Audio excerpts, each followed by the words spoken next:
On this channel, we do our best to keep you informed about the ever-changing world of zero-emission vehicles. Whether it's a classic car conversion or a new startup spreading its wings, we try to cover it. That is, as long as we have access to more than a badly written press release and some camera phone images, which are unfortunately pretty common. Unfortunately, there is, though, one automotive market that does tend to fall through the cracks, and that is the largest automotive market in the world, the Chinese automotive market. Of course, there are several reasons why this tends to be the case. At the top of the list is the fact that I don't speak any Chinese, and while our writer Morgan studied Chinese at school, there's a big old difference between being able to buy things and ask someone how they are versus having an in-depth technical discussion about charge curves, microchips, and autonomous driving systems. Second, YouTube is not technically available in China for reasons that most of you are well and truly aware of. For this reason, there's only a small portion of our audience who would speak English who would be able to watch our content anyway. Lastly, in the past, China has not exported many vehicles abroad to countries where our viewers reside. This is either because those companies have tended to focus on domestic sales, or because, historically at least, Chinese vehicles haven't always met the crash test standards that are required elsewhere in the world. All of this together has made it kind of difficult for us to bother covering with the Chinese market.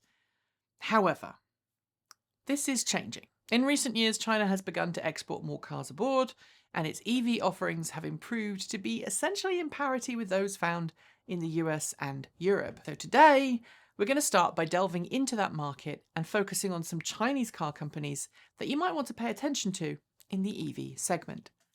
First, though, let's deal with the elephant in the room. The People's Republic of China is a nation whose government does not have the best reputation when it comes to its position on the global stage. From its trade practices to its very different approach to intellectual property and human rights violations, we feel it's important to note that while we are covering the Chinese auto industry in this video, we are most definitely not condoning or supporting the policies or actions of the Chinese government. Any list of Chinese EV manufacturers would be incomplete without BYD.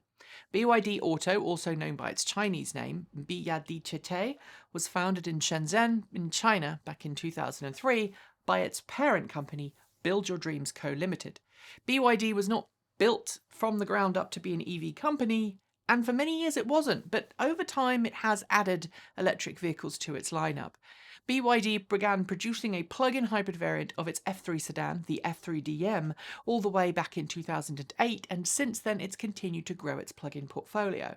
In 2020, according to data from Chinese news outlet Gasgoo, almost one half of BYD's total sales were new energy vehicles. 179,000 of those were consumer plug-ins.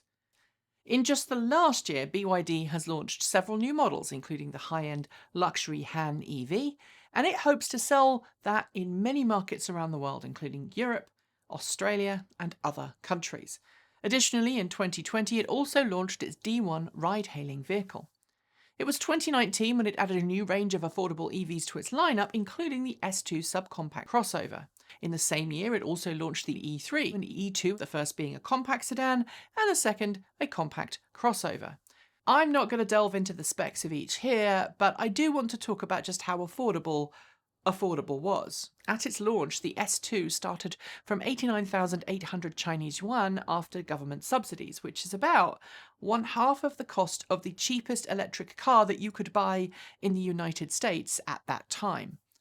I also feel at this point, especially for those who've watched the channel for more than a decade, that BYD's build quality and reputation have really come on in leaps and bounds. Back 7 years ago, when Mark Chatterley and I drove a BYD E6, I remember being unimpressed by the vehicle. In fact, I remember getting very angry about how poorly and dangerously the car handled a test track hill. But those who've driven BYDs in more recent years say that it's the difference between night and day. BYD and China's auto industry as a whole has really upped its game. BYD has expanded its offerings into the commercial vehicle world. Its electric buses and trucks are now common sights around the world, and that makes BYD a far more viable competitor than it was, say, just a decade ago. Finally, at least in reference to BYD, I should note that it's not a startup. It's been successfully producing all kinds of vehicles for many years, and this does give it a great leg up on many other companies. Companies that are still startups and dealing with all the challenges of learning to build vehicles for the very first time. This could put it in good stead for the future and maybe, just maybe, allow it to seriously compete against more established brands outside of the Chinese market. The next automaker to keep your eyes on is NIO. NIO, or Weilai as it's known, was founded in 2014, but it's done a lot in the 7 years since it was established. It already has multiple cars on the market and has achieved higher than a 100% growth rate year on year since production began. According to carsalesbase.com, NIO sold almost 44,000 vehicles in 2020. Frankly, that is a lot more electric vehicles than many legacy automakers are selling elsewhere in the world. Like many startups, NIO is working to reach long-term financial stability, but it seems to be following a roadmap to profitability that includes expanding its lineup as quickly as it possibly can. So far, we've got the NIO ES6, EC6 and ES8, and I know those names aren't very inspiring, but then NIO shines in other ways, namely its commercialization of battery swap technology. Battery swapping has long been offered as one way to get around range anxiety and offer short refueling stops, but I'd argue that NIO seems to be the first automaker to actually successfully bring battery swapping to a large customer base. Just like the Better Place battery swap stations I experienced almost a decade ago in Israel, everything is automated, but unlike Better Place, where its battery swapping system was essentially key to the company's success, NIO's battery swap functionality is an added bonus on top of its existing business models. This year, NIO unveiled its new luxury sedan in the form of the ET7. It hopes the ET7 will be a Tesla Model S rival and has stated that deliveries will start next year. It claims a range of 620 miles, which is just shy of 1,000 kilometres, from its largest capacity 150 kilowatt-hour battery pack, a battery pack that actually makes use of solid-state battery tech. NIO's goals are certainly lofty, and we learned a long time ago to never say never, but if it can achieve its goals, and its claims are true about those solid-state battery packs, then this could be a turning point for both the company and the wider EV industry. In the United States, we have the Detroit Big Three, Ford, General Motors, and Chrysler. And in China, there are the Big Four, Dongfeng, Chang'an, FAW, and SAIC. That last one is the one we're going to talk about next. SAIC stands for Shanghai Automotive Industry Corporation and, like other Chinese companies, is partly owned by the Chinese government. But it's also one of the more popular partners for Western automakers entering China and looking to make cars there. I'm not going to go into the politics of this in depth, but the 50,000-foot view is that in order to build cars in China, non-Chinese companies have to partner up with a local brand to establish a subsidiary that then builds vehicles under license. As far as I'm aware, Tesla was the first car company that didn't have to meet this requirement, but if I am wrong about that, please let me know below. SAIC works directly with General Motors on partnerships in China, and it sometimes works with multiple other companies too. Partnerships between automakers and products aren't unusual in the West. It happens all the time. The auto industry is pretty incestuous that way. But the requirements of Chinese business ownership takes this to a whole new level. And this is how we end up with Wuling Motors, a company that's jointly operated by SAIC and General Motors. And as I'm sure most of you know by now, the diminutive budget-priced Wulong Hongguang Mini EV proved to be one of the most popular EVs of 2020, even though it's only on sale in China. SAIC also owns Rho and Nanjing brands, among others, as well as the reborn British brand MG. If you're in Europe, you'll know how much of an impact MG's affordable, well-built electric vehicles are having on the EV market. Sadly, because of COVID-19 and because I'm based in Portland, Oregon, I've not had a chance to drive any of these new MG EVs yet, but I hope to the next time I'm back in the UK. Simply put, SAIC might not be that well known, but the companies it owns and the partnerships it holds makes it one of the largest manufacturers of EVs in the world. The last Chinese company to focus on today is Xpeng, or Xiaopeng in China. It's been called the next Tesla by some outlets, or even the Tesla clone, and to be fair, there are just a few reasons why this is. Like Tesla, Xpeng only offers electric vehicles.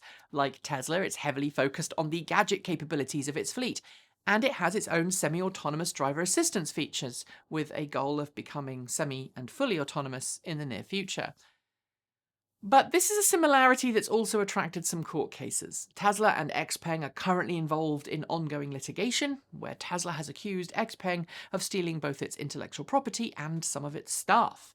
The majority of claims against Xpeng focus on its autonomous vehicle capabilities, but I feel it's important to note that Xpeng doesn't have exactly the same system today as Tesla. It uses LiDAR, which is something that Tesla most famously does not. Xpeng currently sells two models in China. There's the aforementioned G3 crossover, and then there's the P7 sedan. Post-subsidies in China, the G3 starts at 146,800 yuan, which is equivalent in today's exchanges to about 23,000 US dollars. The G3 can be optioned up to 520 kilometers of driving range, which is about 323 miles. It has 5 seats and 380 litres of boot space before you fold the rear seats down. Unlike a Model Y, the G3 is much less sporty, and sprint times are, well, they're not very impressive. 8.6 seconds in the quickest version. But all in all, the G3 is still pretty interesting as a vehicle to buy. The second vehicle to talk about is the P7. It starts well above the price of the G3. The standard rear-wheel drive model starts at 229,900 yuan after government subsidies, which is about $36,000 equivalent at current exchange rates. The P7 is a little bit sportier. According to businesswire.com, it will do 0 to 100 kilometers per hour in 4.3 seconds. As of now, the P7 is unavailable in Europe, but the Top Gear magazine reported that their vice chairman Brian Gu expressed his wishes for the P7 to come to Europe in the future. So there you have it, a brief dive into the Chinese auto market. I could literally produce an entire series on these car companies, although honestly, finding B-roll assets always makes these kind of videos a little hard to produce. That said, let me know if you'd like to see more of these in the future. That's it. Thanks for joining me, and I'll see you next time.